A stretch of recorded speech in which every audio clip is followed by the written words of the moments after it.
Yobachi 2007 back at you with another one. So we have been following this Carlee Russell story, and back on Tuesday, I had this video for you right here where I was asking, is she pulling a hoax? And is this another damsel in distress tactic that has been used by other modern women in recent years? And Sherry Perini, we featured her, who did the same kind of thing and then went and stayed with her boyfriend for the weekend and then came back to her husband and kids after she got tired of that life for a little bit. And in that video, that was on Tuesday. Then they held that press conference on Wednesday where they laid out everything that basically the police made it clear that there's no kidnapper and she was setting this thing up before the incident took place, before she pulled over that evening. And this is what I said in the video on Tuesday, the day before that press conference, the video I just showed you the thumbnail of. A couple of things that are going to be really important here. Let's listen to this statement again. Saying detectives were able to retrace nearly all of Carlee's steps, but have not been able to locate anyone with Carlee. So they're telegraphing to you what they believe, or their investigation has already begun to reveal. They retraced all of her steps, and they have found nothing that suggests that she was with anyone, aka they have nothing that suggests that she was kidnapped whatsoever. Then she all of a sudden returns home 2 days later of her own volition. I'll just tell you what this clearly suggests is that she went somewhere and was going to hide for a while, or thought she was going to, like calling her family member and then leaving her car running and walking off, that she was going to go and hide somewhere and set it up as if she had been kidnapped. That's what she wanted folks to believe. And then after her 2 days of hiding out, she decided she had enough of that wasn't going to work, and she decided to go on back home. And she doesn't really have a good story or anything to show for what happened to her. So that's what turned out to be the case. It was clear to me, even though I was still posing it as a question for the most part, it was clear to me well before that press conference that she had set up a hoax, and the police were clear that she had set up a hoax. So for real quick, for a moment, if you'll take a moment to like this video up, help me move through the algorithm, I would really appreciate it. Liking is free. Hit the like button for me, and we're right back to the program. So it was pretty clear to me that the police were already telegraphing what the situation was, and they were letting you know what was up in so many words. And I kind of continued that point here. So let's see. And matter of fact, on top of not being mum, they're basically telling you what it is. They're not coming right out and saying she's a liar, nothing happened, there's nobody kidnapped her. But we have not been able to locate anyone with Carlee. It's telling you nobody kidnapped Carlee. We can't find any evidence that she had been kidnapped by anybody, which means she was by herself the last couple of days, chilling out somewhere. And he's going to have a point to that. All right, so then to continue on that factor, what we can understand, they're still not coming right out and saying she's a liar, but they basically told you what it is. I wanted to listen to this, hear this dispatch call to 911, and they're dispatching to the police to the Red Roof Inn, where the family descended on that Red Roof Inn. I think it was on Friday night, the night before she came back, when they had gotten a text message saying she was there. Now the family, after the fact, has tried to say, we don't know who that text message was from. Maybe it wasn't from Carlee. We don't know. But everything seems to be saying she was hiding out somewhere, and it's probably the case that she was there. And either she left at the time or she just didn't come to the door once her family showed up, and she just stayed hidden. But let's listen to a little bit of this. The front office, her callers, family members at this location saying they received a call from the female that's missing, Carlee Russell. And note, the dispatcher says at the time, family members are saying they received a call from the female. At the time, you heard it again, it's a call. Now, after the fact, they're claiming it's a text message, because if it was a call, you know if you were talking to your daughter or not. If it's a text message, they can claim, she had some burner phones and it wasn't her. She didn't make a call. Anybody could send a text message from a random phone number.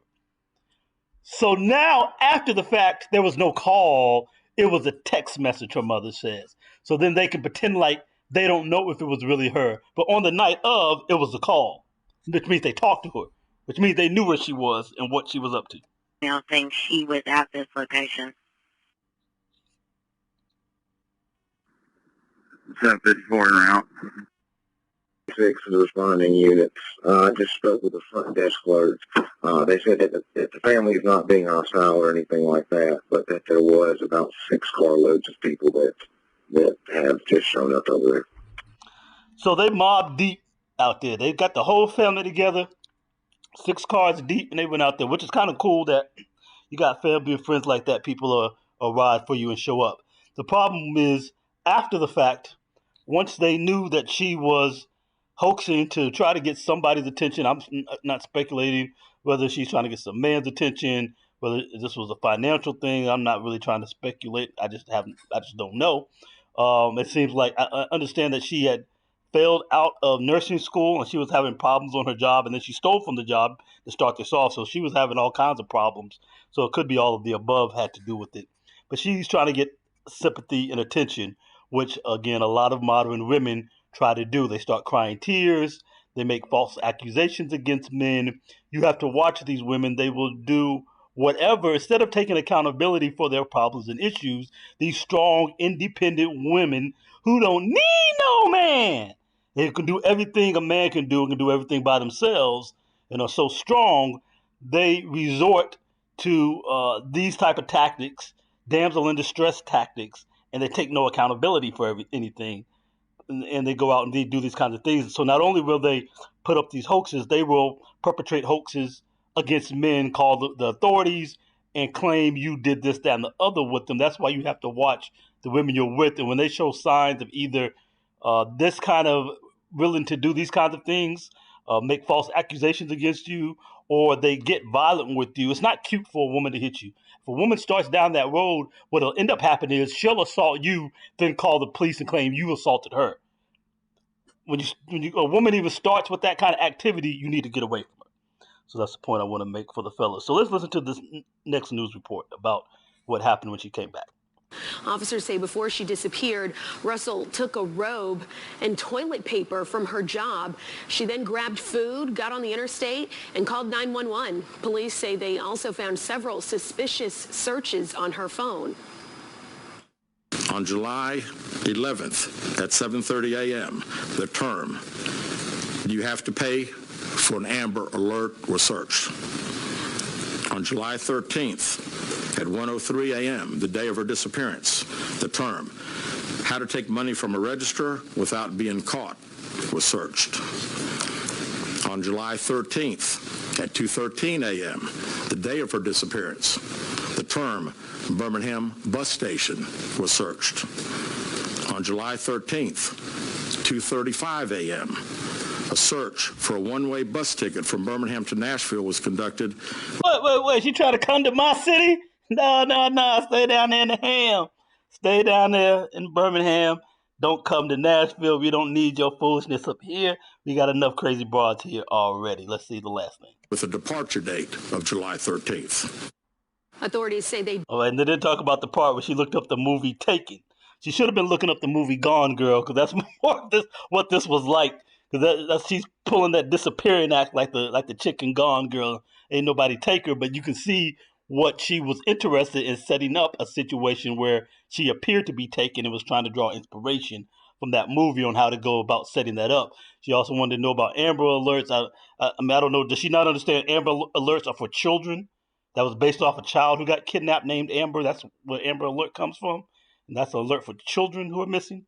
So you don't have anything to do with that. That wouldn't have applied in your situation one way or the other, and you can't pay for it. So that dingbat. And, she's stealing from the job and all that kind of stuff. So this is, again, she was having problems with boyfriend, with her job, with school. And instead of being able to handle and deal with her circumstances, she went to all these extremes. And then I understand she posted on social media, "I've done nothing wrong." That's what she posted, I think, on Wednesday. "I've done nothing wrong." You did nothing wrong. Making a false report to the police via 911. having people out there searching for you, taking away time from their life, people pouring their emotions into being worried about you. Even that white lady who has a missing daughter, who was up front on TV, who has a real missing daughter, having to relive that and empathizing with your mother and going through reliving her pain on your behalf. Nothing wrong with that. Stealing from your job. You did nothing wrong. Even after all of this, she takes no accountability. I think she had a chance when she first came back to say, I made a mistake. I started something I should have started. I got in over my head. Once I started it, I couldn't pull back. After 2 days, I was going to come forward. Yesterday, I was just so scared. It's another day. I know this is wrong. I'm pulling back now. She probably would have been okay. But to come back and then to lie to the police, which is a crime. She has committed more crimes now. She had one crime on her head, the original false report. Disappearing is not a crime. Leaving your car on the side of the road, it's a fine for doing it, but that's not a crime. Dropping off the face of the earth, checking out of life, that's not a crime. You can just disappear and not respond to people. None of that's a crime. But making these false police reports, she had one false call to 911. Then she came back and compiled it and quadrupled down with all these other lies she's now told to the police. And she probably could have got the DA to give her a simple misdemeanor charge initially. But now she wanted to triple and quadruple down on it. She's dug a bigger hole for herself, and she maybe could have gotten the sympathy she wanted and backed out of it if she just would have taken some accountability. But of course, a modern woman can't do that. We were going to look at some more stuff here, but this video is running long. I wanted to make one more point. Her life 360 act. That's not the one I wanted. There was one point that guy was about to make about her 360 app. It shows how far the distance she traveled when she pulled over. In this other video I did about her seeing a baby on the corner, just like the Dave Chappelle bit from back in the day, I took note of how she started way back here and she kept driving very far. If she saw a kid on the road, she outdrove that kid, right? It was her. Look how long it's taking her to come to a stop. She saw a baby way back here. Why she ain't stopped till she's way up here? So her 360 apps says she drove about 600 yards during the time she was talking to police, talking about she done pulled over and stopped for a kid. And she's still going 6 football fields. But the other thing was, then she was kidnapped by an orange-haired man. And I thought about it, was she kidnapped by Chris Cringle? Here's young Chris Cringle. Let's see. Someday when I am bigger, I'll take them for you, Tanta Kringle. Well, see, Chris Cringle, when he was a young man, was talking to his granny about when he gets big and older, how he's going to take the women for her. He done got old, had a bald head, and then I guess Chris Cringle, see, she thought she was in the back of a truck, and she probably was back in the back of a trailer truck, because, you know, the legend of Chris Cringle is he drives around with all them toys on the back of his sleigh. But you can't get all them toys on the sleigh. He probably has a driver who drives them around on a truck. He comes down, picks off a few, goes to a neighborhood, puts them on a sleigh, goes to a neighborhood, drops them off, comes back down to earth. The truck's been following him around the streetway. He goes back to where the truck is, gets some more stuff, and that's how they move around. So Chris Cringle, Santa Claus, and Miss Claus, that must be the woman whose voice she heard who was feeding her the Cheez-Its. It was some orange-haired man with some orange Cheez-Its, and I think it was Chris Cringle, old Chris Cringle, because look at young Chris Cringle, man. He fits the description, just without the bald head yet. Oh, see? It's got to be Santa. Santa kidnapped Carlee. That's the new story. I'm out with this one, man. Y'all got to like me up. Y'all got to subscribe to the channel. You got to do all of that business. Help your boy through the algorithm, please.